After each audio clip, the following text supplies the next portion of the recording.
Қалайсыздар? Сізді көріп қуаныштымын. Ой, қалайсыздар? Қалайсыздар, амансыздар ма? Қал жағдайларыңыз? Ой, жігіттер, молодцы. Сізді көріп қуаныштымын.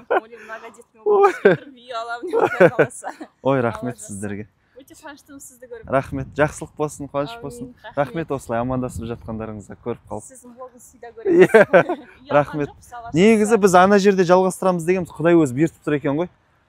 Біз аняқа кетіп бара жаттық та, одан мен айтамын, кеттік мына жерге көре салайықшы деші. Осы жерге келіп көрсек, съемка жасап жатсақ, сіздермен кездесу беріп. Значит, үй аласыздар сіздер. Жақсы үй аласыздар. Мен неге солай кездесем адамдарға.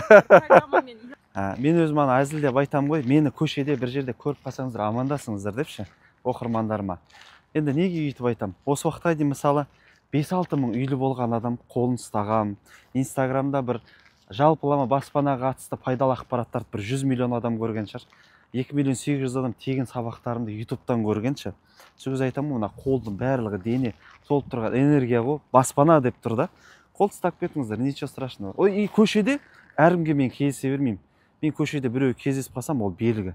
Ол белгі. Потому что қазір баны көрдіңіздер оқырманмен. Аняқа кетіп бараттық та, былай бұрыла салдық, ол оқырманмен кездесіп отырмыз. Енді әзілдеп жақсылыққа балап жатқаным ғой.